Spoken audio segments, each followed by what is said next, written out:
নমস্কার, welcome friends.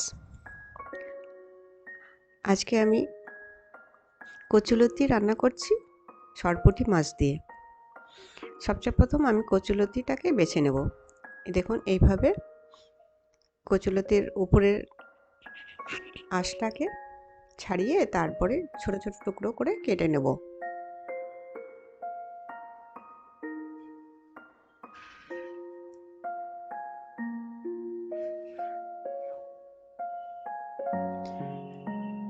অনেক সময় এটা কাটতে গেলে হাত কালো হয়ে যায়।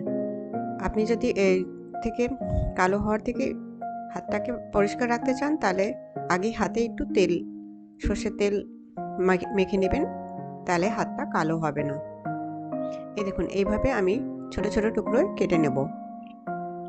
সবচেয়ে প্রথম আমি মাছটায় নুন হলুদ মাখিয়ে রেডি করে রাখবো।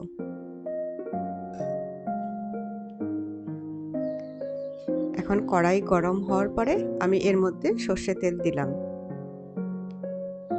সর্ষের তেলটা যখন গরম হয়ে যাবে এর মাঝখানে আমি একটু রসুন ছুলে রেখেছি।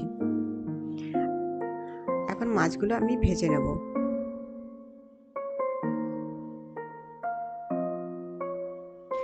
এক পিঠ ভাজা হয়ে গেলে তারপরে আমি আরেক পিঠ পাল্টিয়ে দেব।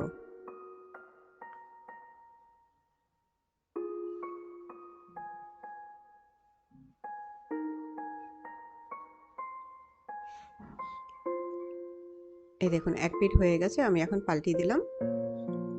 অন্য পিঠটা ভাজা হয়ে যাবে। এই যে আমার মাছ ভাজা হয়ে গেছে, আমি মাছ ভাজা নামিয়ে দিলাম।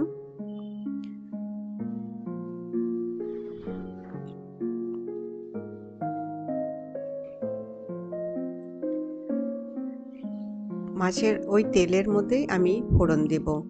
আমি সাদা জিরে আর রসুন দিয়ে ফোড়ন দিচ্ছি। রসুনটাকে ভাজবো যতক্ষণ না রসুনটার রঙটা পাল্টায় আর একটা হালকা রসুনের ঘ্রাণ আসবে, ততক্ষণ আমি ভাজবো। যেই রসুনটা ভাজা হয়ে যাবে আমি এর মধ্যে কচুলতিগুলো দিয়ে দেব। কচুলতিগুলো আমি কেটে ধুয়ে রেখেছি। এখন এই কচুলতিটা ভালো মতন তেলটা মাখিয়ে নেব। এরপরে আমি নুন আর হলুদ দিয়ে এটাকে আবার একটু ভালো করে ভাজা ভাজা করব, কষা হবে।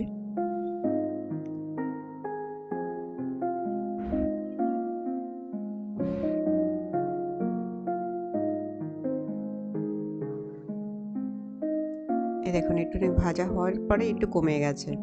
এই সময় আমি একটু ঝালের জন্য কাঁচা লঙ্কা দিয়ে দেব।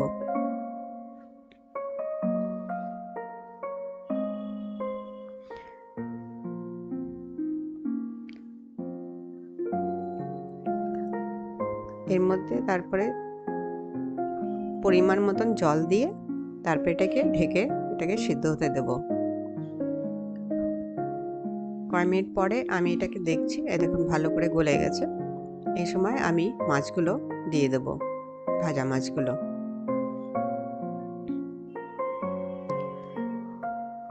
ভাজা মাছ দিয়ে আবার 2-3 মিনিট আবার একটু জাল দেব।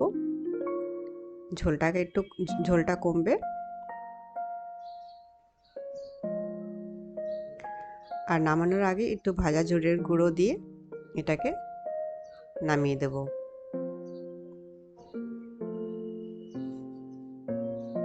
এখন পরিমাণ মতন ঝোল রেখে আমরা যেরকম ঝোল লাগবে সেভাবে আমি ঝোল রেখে এটাকে নামিয়ে দেব। খেয়ে দেখুন এই রান্নাটা খুব স্বাদ হয় আর খেতে খুব ভালো লাগে। ভাত দিয়ে এটা খেতে খুবই দারুণ লাগে। Thank you for watching my video.